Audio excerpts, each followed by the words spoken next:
nkwaniriza nnyo webale nnyo webale ddala tulaba gyosinza okuba nga ate gy'oli kasube nti oli bulungi bitambula bitya sayidi eno.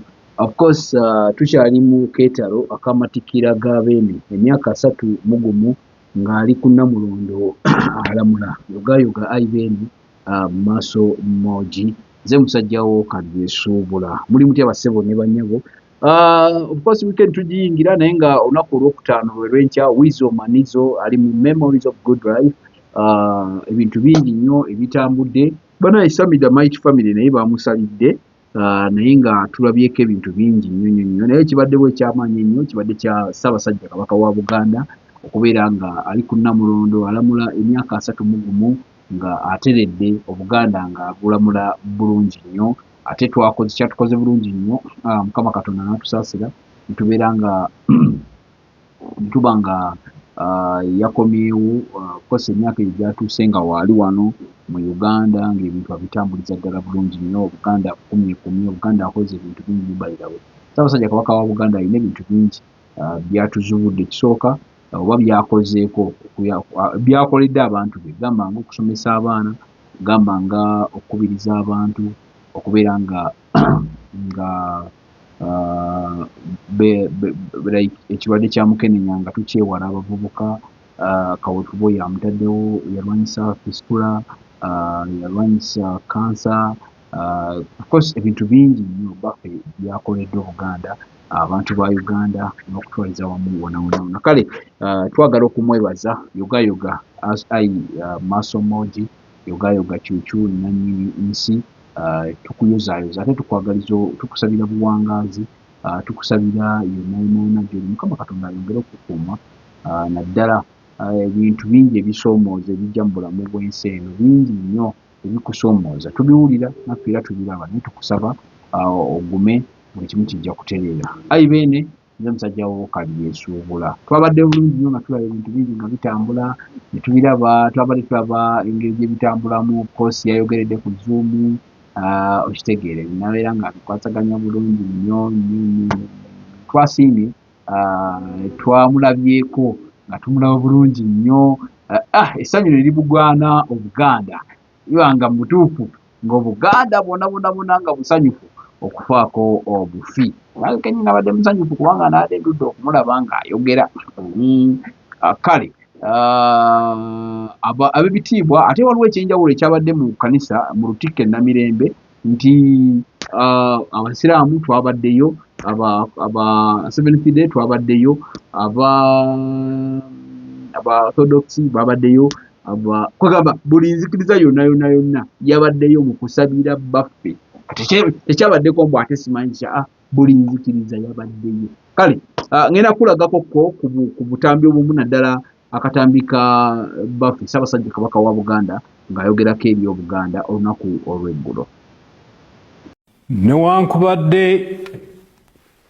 tetubaddeewo nga tuli ebweru mu kujjanjabibwa ebintu byonna ebibaddewo tubadde tubigoberera bulungi.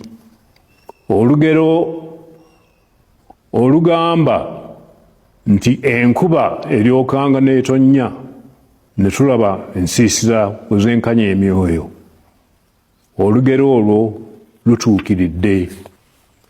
Bulijjo tubakuutira okwegatta, okukuuma n'okussa ekitiibwa mu nnono n'empisa zaffe.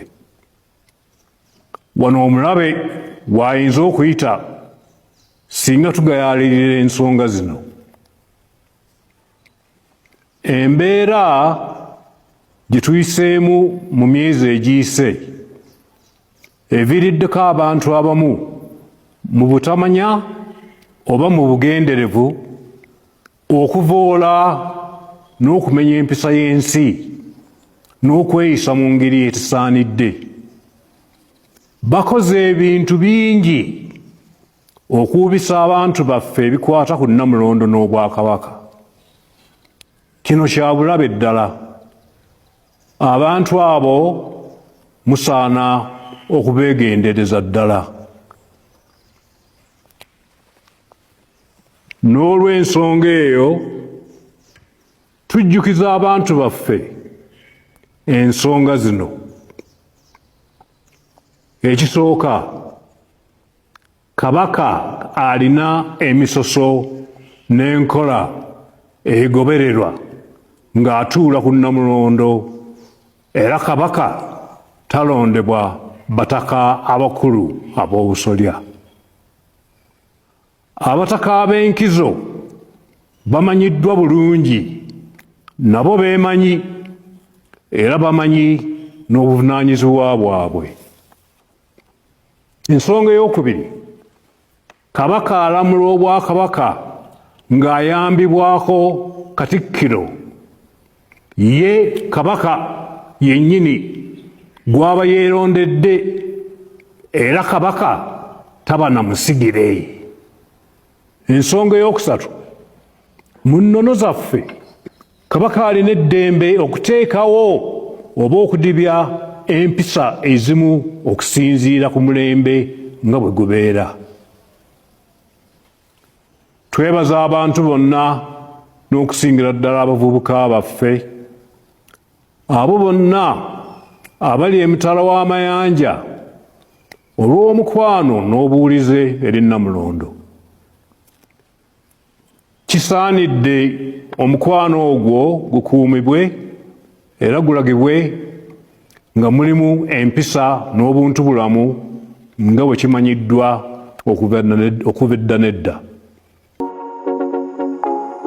Gwe eyeetaaze buli kalonda w'abaana, oli mukyala naawe eyeeteekerateekera okuzaala nga weetaaga obugoye bw'abaana abato okuviira ddala ku bawere, engato, eby'omu kisenge by'abaana, ebitanda by'abato, obusuuka, eby'okuzanyisa by'abaana ebiwangaazi ate ebigumu ddala, na buli kalonda yenna ow'abaana kankwanjulire Tigida Babies Villa nga bano basangibwa Ekitebi okuliraana omuzikiti nga waakava ku katale k'obummonde ng'odda ku Star. Abatuusa bino byonna okuva mu mawanga agasinga okukola ebintu ebyo ate ku bbeeyi ensaamusaamu. Gw'omuzadde tulina kubonaabona, jangu ofune buli kalonda w'abaana ate jjukira nti tukola ne delivery awo wennyini w'oli. Tukubire bukubizi ku 0772 98 naye 0758 beba Tigida Babies Villa ku lw'essanyu ly'omwana wo. Gwe omuzadde eyeetaze essomero erigenda okukubangulira omwana wo nga muyiiya mukozi ate ayite ne first grade, katukwanjulire Shehan Standard Day and Boarding Primary School abagenda okuteeka ebyensoma by'omwana wo ku mutendera ogusingira ddala. Empisa, eddiini, ebyemizannyo n'obuyiiya bwonna tubikulembereza ddala, ng'ate ebyokulya n'ebyensula bya mulembe ddala. Tulina n'entambula eri abayizi abaviira ewala. Gwe ate omuzadde eyandiyagadde omwana wo okuyita ne first grade, totunula obulala wonna. Okwewandiisa kugendera ddala mu maaso okuva ku nursery paka ku kibiina eky'omusanvu. Day ne boarding ng'ate n'ebisale birungi ate bisobokera ddala. Jjukira nti requirements zonna omwana wo azisanga ku ssomero. Tusangibwa Lubaga mu Bulwa Zone okuliraana 24/7 Motel. Gwe ayagala okumanya ebisingawo tukubire ku 0773 73 359 ne 0757 06 26 96. Shehan Standard Primary School. We invest in education.